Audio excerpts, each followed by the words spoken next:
માંડલપુરના જાખોદરા ગામમાં ફિલ્મી ઢબે અંજામ આપવામાં આવેલી આદરણની હત્યાની ચકચારી ઘટના સામે આવી છે। દ્રશ્યમ ફિલ્મથી પ્રેરણા લઈને ગીતા નામની યુવતીએ પોતાના પ્રેમી ભરત સાથે મળીને હત્યાને અંજામ આપી હતી।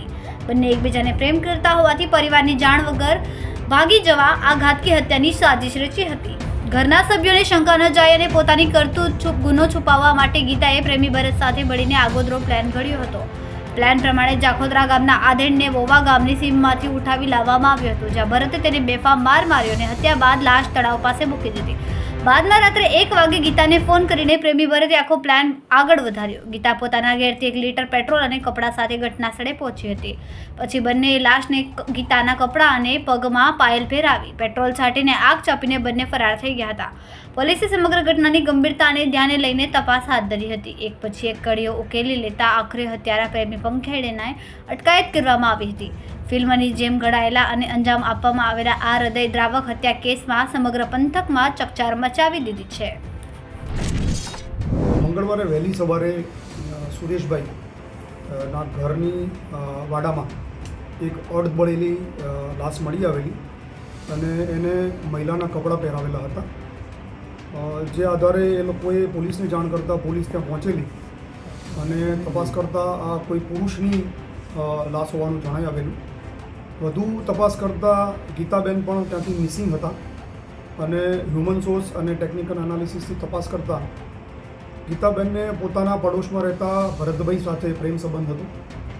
છેલ્લા 3 મહિનાથી એ લોકો સાથે મજૂરી કરતા હતા અને એમને પ્રેમ સંબંધ થયેલો। એ બાબતે તપાસ કરતાં એ લોકો પાલનપુર રેલવે સ્ટેશનથી પોલીસને મળી આવેલા અને ત્યાંથી એલસીબીની ટીમ એમને એલસીબી ઓફિસ લઈ આવેલી અને એ બાબતે સઘન પૂછપરછ કરેલી। સાથે સાથે અજાણી જે લાશ છે એ બાબતે પણ પોલીસે તપાસ કરતાં એ વોવા ગામમાં રહેતા અને રખડતું ભટકતું જીવન જીવતા એક વૃદ્ધ હતા, તેમની એ ડેડ બોડી હતી એવું પ્રસ્થાપિત થયેલું। ત્યારબાદ એના ફોટા સર્ક્યુલેટ કરી અને ઓળખ પ્રસ્થાપિત કરવા માટે પ્રયત્નો કરેલા। આ બંને જે ગીતાબેન અને ભરતભાઈ મળી આવ્યા પછી એમની પૂછપરછ કરતાં આખી વિગત જે બહાર આવેલી એ પ્રમાણે જે ગીતાબેન છે એ ભરતભાઈના પ્રેમ સંબંધમાં હતા અને બંને પડોશી પણ છે। ગીતાબેને એકચ્યુઅલી થોડા દિવસો પહેલાં દ્રશ્યમ ફિલ્મ જોયેલું, પોતાના ભાઈના મોબાઈલમાં આખું બંને ડાઉનલોડ ફિલ્મ હતા, બંને જોયેલા અને 15 દિવસ પહેલાં એમણે આ પ્લોટ તૈયાર કરેલો। એ પ્લોટના ભાગરૂપે ગીતાબેનને ભરતભાઈને એવું કીધેલું કે તારી સાથે મારે જીવન જીવવું છે, આપણે ભાગી જવું છે, પણ આપણે ભાગી જશું તો પરિવારના લોકો શોધીને મને લઈ આવશે અને પછી મને પાછી અહીંયા મૂકી દેશે।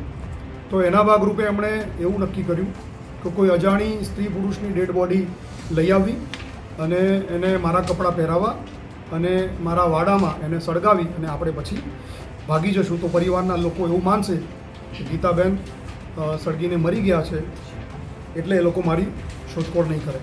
આના ભાગરૂપે સોમવારે બપોરે ભરત બોમ્બેથી આવેલો અને બાઇક મારફતે ફરીને આજુબાજુના જે ગામો છે સાતલપુર, દાતરડા, વહુવા, એ ગામમાં એવી વ્યક્તિની શોધખોળ કરતો હતો કે જેને એ પોતે લઈ જઈ શકે, એને મારી નાખી અને પછી સ્ત્રીના કપડાં પહેરાવી શકે। આના ભાગરૂપે એને વહુવામાંથી રાત્રે 7 વાગે એક વૃદ્ધ વ્યક્તિ જે મળી આવેલા એને જઈને એને પોતાની સાથે ચાલો એમ કરીને પોતાની બાઇક ઉપર બેસાડેલા। એને ખેતરની વાડ પાસે લઈ જઈ અને ગળું દબાવી મારી નાખવાની કોશિશ કરેલી તો એ વૃદ્ધ વ્યક્તિ બેભાન થઈ ગયેલા અને પછી એને પોતાની બાઇક ઉપર બેસાડી અને પોતાની પીઠ સાથે દોરડું બાંધી અને જાખોદરા ગામની સીમમાં જ્યાં તળાવ છે ત્યાં એને લઈ આવેલા। ત્યાં લઈ આવ્યા પછી એને ત્યાં ડેડ બોડી મૂકી દીધેલી અને પછી પોતે ગામમાં નીકળી ગયેલું। રાત્રે 1 વાગે એણે ગીતાને ફોન કરી અને આની જાણ કરેલી કે આ જગ્યાએ ડેડ બોડી પડી છે, તું આવી જા। એટલે ગીતા પોતાના ઘરેથી 1 વાગે પોતાની થેલીમાં કપડાં અને પેટ્રોલની 1 લીટરની બોટલ નાખી અને તળાવની જ્યાં ડેડ બોડી મૂકી હતી ત્યાં તળાવની પાળે પહોંચેલી। ત્યાં બંને ગીતાના કપડાં એને પહેરાવેલા, ડેડ બોડીને ઝાજર પણ પહેરાવેલી।